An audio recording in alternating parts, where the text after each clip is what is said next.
Ireland, the green gleam of devilment in the corner of Europe's eye. A country second only to Wales and the ongoing in-joke of who can come up with the most ridiculous words to sound nothing like they're spelt. A place of saints, scholars and 13-year-old scobes wearing 120 quid Nikes but still want to know if you have any fags, kid. A lot of the world looks at Ireland as an almost magical paradise brimming with myth, freckles and mint-conditioned livers, despite being 95 years old and abused more times than the word racist among travellers. But not to worry, I'm here to take that old dusty rug out back and beat the life out of it and give you an honest look at my own little country. A nearly accurate guide to Ireland.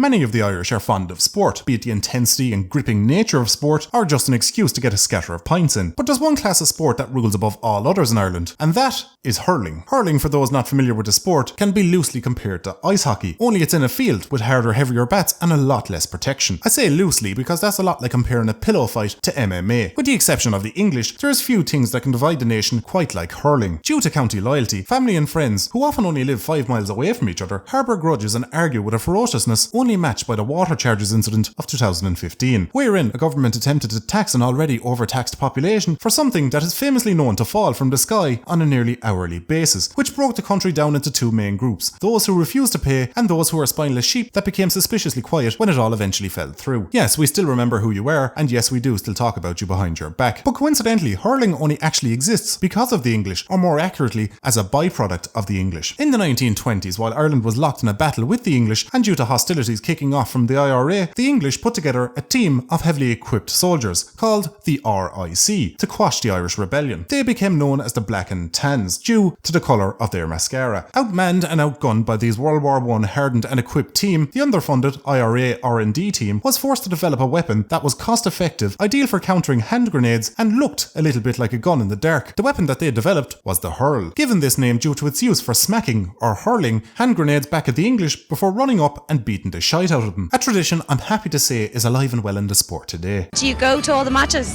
I used to, but not as much as I used to go, you know. When you're new to Ireland, you might be taken back by the vast variety of Irish accents on display. Unlike most countries who may be broken up to a handful of accents across a few hundred miles or so, in Ireland, each county has a differing accent, even if they're no more than a town apart, making it very easy to know exactly where somebody in Ireland is based from solely from their accent. Of course, it would take some time for you to hone your ears on these accents, but to help you along, I'll give you some examples to help you identify the accents that you may come across. Thankfully, most of these accents can be summed up with just a single sound. Accent 1. Limerick. Known as the Chihuahua accent due to its fast and aggressive word choice, yet gets completely undermined by an almost irritating nasally tone and delivery. Accent 2. Cork. Known as the seal accent due to the drastic changes in pitch at the start and the end of a sentence, similar to that of an aroused seal. Oi. Accent 3. Dublin. Known as the death gargle accent, the Dublin accent is slower paced and is delivered as if it's causing the speaker some emotional pain, similar to the sound of somebody getting sick into a toilet. Don't forget to keep these tips in mind and you'll find the accent easier than a Tiptown teenager. He's fond of the drink, he's a devil for the drink, and he's a character, and that's it. So none of them are alcoholics? No! The accent isn't the only thing that stands out among the Irish. Certain words and phrases can make an Irishman stand out, like an erection at a funeral. So I'm going to go through some of these words and phrases to help you get an ear for our way with words and their meanings. Hang on now a second for a minute. A phrase used in order to stop somebody from speaking and allowing you to seamlessly transition into you calling them a liar. Getting the shift means to French kiss or to make out with somebody. Fun fact, the origin of this phrase goes all the way back to the Celtic Tiger, when everybody was absolutely loaded, causing the entire population to be vastly overweight. In order to kiss someone, you'd often have to get a friend to help you physically move or shift them out of a chair.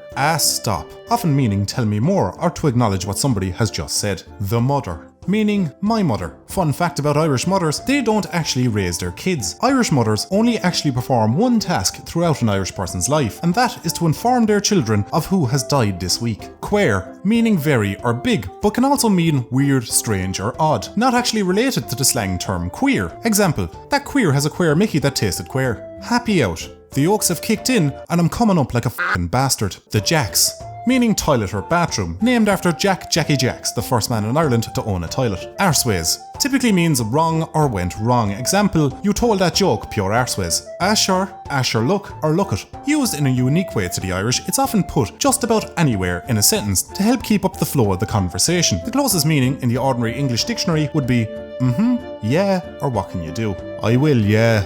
I won't. Feck, More harsh than frick, less harsh than fuck. The piss, the sauce, or the lash. Drinking. And finally, culchi, meaning anyone not currently addicted to heroin.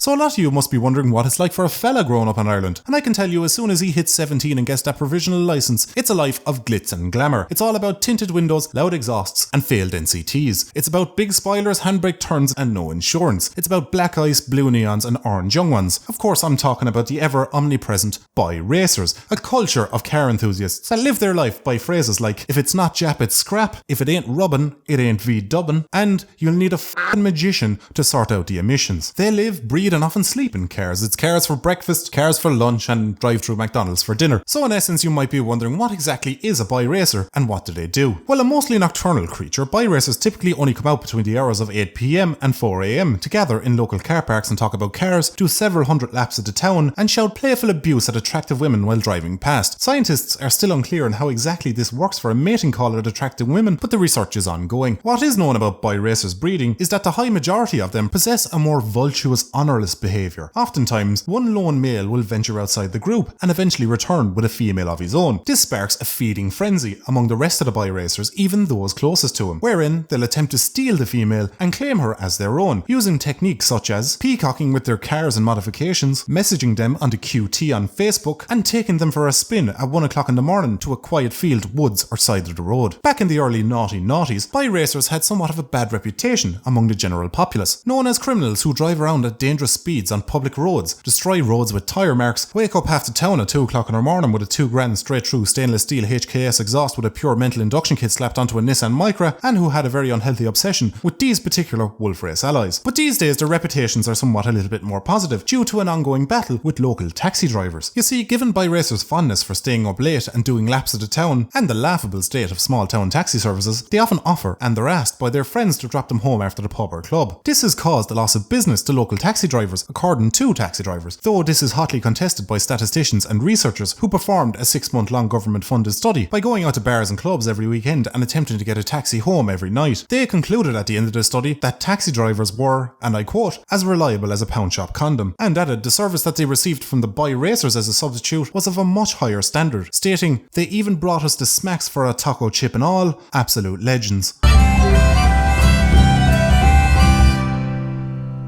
So that was the nearly accurate guide to Ireland. In the next Guide to Ireland video, we'll be taking a look at the 3 most romantic ways to drop the hand. Is it Lidl, Lidl or Lidl? And how a farmer in Wexford used baling twine to fix a broken heart. So don't forget to subscribe so you don't miss that. Thanks for watching, and I will catch you lads and ladies in the next one.